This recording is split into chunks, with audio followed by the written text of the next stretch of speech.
Miarabany ankizy kely tsirairay avy indray andro fafolontsika rankizy. Tapitra androany ny folo androm-bavaka. Nirina sy nantenaina dia izao feno ny fanamasina sika rehefa vita ny folo androm-bavaka. Androany sika dia amarana n'ilay tantara izay hitantsika nandritra ny folo androm-bavaka iny. Ka ny lohateny androany dia mbola tena mahaliana dia hoe miasa amin'ny fahafenoana eto an-tany ny fanamasina. Ho jerentsika ny faran'ilay tantara niarahana tamin'i Luka sy Aurel. Luka, 40 minitra izay ny antsoanao. Tsy te hiakatra any ambony nanokatra amin'ny masony moramora Luka. Aiza izany? Hoy izy tamin'ny feo malefaka. Luka, ho tara ange ianao any am-pianarana e. Hoy ny reniny avy eo ambaravarana. Efa ao anaty fiara dada miandry anao. Mimanainga anaka. Izany nataony. Neny ay ato an-trano Hoy Luka sady namihana mafy andreniny. Tokony aiza indray moa ianao anaka? Hoy iny sady nanoroka ny andriny. Aingana ianao? Fa andro voalohany amin'ny taom-pianarana anio ka tsy tokony ho tara fidirana ianao. Neny tany an-danitra nitsidika tontolo hafa, nahita zavatra mahagaga ary niresaka tamin'ireo olona ao amin'ny Baiboly. Hoy Luka nientana ny entana hafaliana. Hafa kely izany nofinao izany Hoy neny. Mbola anana fotoana hitantarana an'izany aminao ary neny fa amin'izao aloha dia ndao isika hivavaka sy hisaotra an'Andriamanitra fa niaranao nandritry ny alina izy. Niara-nandohalika teo anilan'ny fandriana izy mianaka sady nivavaka. Niomana ho any an-tsekoly io Luka. Efa voahomany neny ny sakafo maraina tao anatin'ny fitoerana ary rehefa niandry azy tao anaty fiara dada nitondra azy alohan'ny andehanana miasa. Lasa izy rankizy. Rehefa tao anaty fiara izy dia nanontany Luka hoe dada iza no tiana ho hitany an-danitra? Olona be dia be. Hoy dada sady namelo ny fiara ihany. Mosesy, Davida ary Paoly. Efa nana tamin'izy ireo Hoy Luka. Na dia tamin'ny nofy azy tena nahafinaritra ny Jerosalema vaovao Tsy azonao an-tsaina ny zavatra rehetra hitako tany. Indray andro dia hiaraka ho any isika. Ianao neny ary izaho.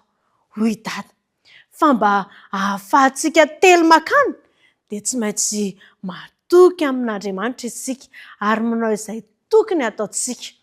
Nentinao ve ny Baibolinao? Hoy dada. Sokafy ao amin'ny asan'ny apôstôly toko voalohany andininy 9 ary vakio azafady anaka.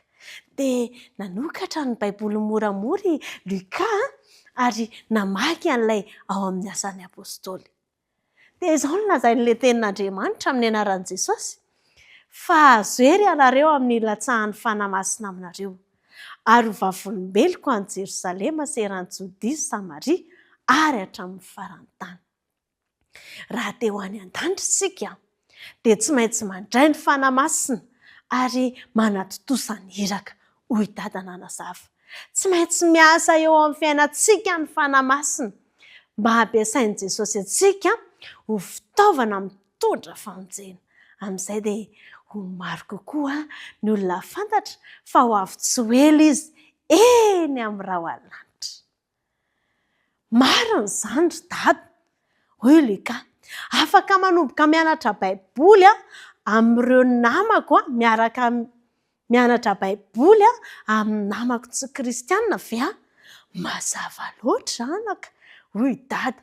Ny fandraisana anjara mavitrika amin'ny iraka dia manampy anao hitombo ara-panahy ary hanatanteraka ny baikon'i Jesosy dia izany ny antony hanampian'ny fanahinao hanatanteraka ny planin'Andriamanitra ho amin'ny fiainanao. Dada, teo mpitory teny toa an'i Paoly Hoy Luka tamin'ny mpifaliana. fantaro fa mbola lavitra ny lalana fa te hanomboka teny izao anaka tsy azonao an-tsaina ny fifaliako mandre izany hoy Dada sady nanomboka namafany ranomasina i Dada. Izany ny zavatra tsara indrindra tiako hoeny hatramin'izay. Dada, hikarakara ny vatako koa ary hijanona tsy hinan-kena intsony hoy Luka tamin'ny kafanampo. Nampianatra Jaona mpanao batisa fa tsy maintsy salama raha tiako ny ampiasain'Andriamanitra ho fitaovana eo an-tanany.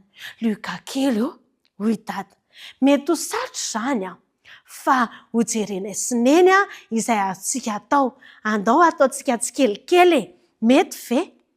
Ye, mety izany. Rehefa tonga teo amin'ny sekoly izy ireo dia nanoroka indray ny Luka ary niazakazaka niditra tao amin'ny efitrano fianarana. Petraka teo amin'ny W izy, W voalohany. Izao ny zavatra tao an-tsainy hoe ezaka mafy hianatra araka izay azoko atao. Izany no tao an'eritrerina mba ho fitaovana ampiasain'Andriamanitra sy hanampy amin'ny fitoriana maneran-tany. Tiako hiverina amin'izao andro ianak'izao i Jesosy Tompo teo any an-danitra ka hiaina ilay zavatra nofiziko alina. Airankizy nofy ilay zavatra izay hitantsika nandritry ny 10 androm-bavaka teto. Nofy ny Luka iny.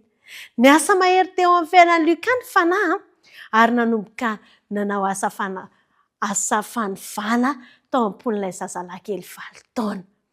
Dia izao, salama. Luka ny anarako hoy izy tamin'ny zazavavy kely iray mipetraka teo ankavanany. Salama Luka, Amanda ny anarako hoy ilay zazavavy sady menamenatra kely.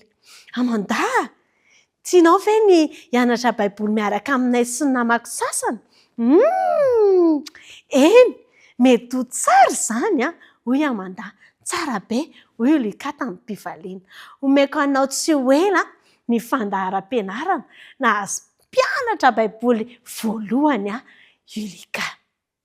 Na dia tsy fantatry Luka aza dia nipetraka tamin'ny W anankiray izy arakizy i Orel sady nitsika. Ho lehibe ao amin'ny tompo ianao ry Luka kely hoy ny eritreritry Orel. Tsy ho ela dia hiana isika ary hiaina zava-mahagaga miaraka amin'i Jesosy any an-danitra. Rankizy, izay ilay tantara. Nofy daholo ireny zavatra ireny. Kanefa dia tena nahaliana dia nahaliana tokoa. Iny nofy izay nofisiny Luka tamin'ny alina dia nahatonga azy nanana herim-po. Hanao n'inona? Hanao ny asan'Andriamanitra. Ndao rankizy, hanao lisitra an'ireo namanao anankidimy ianao. Any am-pianarana mety misy namanao. Eo amin'ny mpifanolo-bodirindrina aminao misy namanao. Ka ataovy lisitra izany. Olona izay tsy mbola namana izay tsy mbola nalala an'i Jesosy izany. Ary izao, mivavaha ho an'izy ireo. Rehefa tonga any am-pianarana dia vavaho azy ireo ary anontaniho azy ireo raha liana hianatra baiboly miaraka aminao ireo ankizy ireo. Rankizy, fotoana anie izao hoe ahafahantsika mitondra baiboly any am-pianarana dia mampianatra an'ireo namantsika ireo. Fotoana izao hitondrantsika ihany koa ny rouleau d'image izay efa novokarina dia afaka mampiasa an'izany any am-pianarana isika rankizy. Ndao isika hivavaka rankizy mba hahafahan'izany asa izany ho tena zava-misy marina ka mba ho fenon'ny fanahy isika hanao ny asa fitoriana. Dia mba ohatrin'ny Luka, ahafana fohatrin'ny Luka daholo ny ankizy kely rehetra izay nandalo tamin'ity 10 androm-bavaka ity. Hivavaka isika rankizy. Andriamanitra rainay io, mankasitraka fanomenao ny folo androm-bavaka izahay. Misaotra ray malala fa afaka indray izahay ny hafana fo amin'izany asanao izany. Ampio izahay, feno ny fanahinao izahay, ka naiza misy ny ankizy kely tsirairay avy dia mba hanao ny asanao izy ireo, ary hamaky baiboly, hitory ny teninao amin'ny alalan'ny roa Dimasy ary amin'ny fomba hafa ihany koa. Dia ampio ny ankizy kely tsirairay avy izay nanatrika an'ity folo androm-bavaka ity. Dia amin'ny anaran'i Jesosy sy ny angatanay sy hanonanay vavaka. Amen. Izay ny fotoanantsika ankizy. Ny fandriana dia izao hoe ho feno ny fanahy ny ankizy kely tsirairay avy, ary ny fanahy no hitaridalana ny ankizy kely tsirairay avy manomboka androany. Dia mirary sy ho an'ny ankizy kely, samia ho tahian'Andriamanitra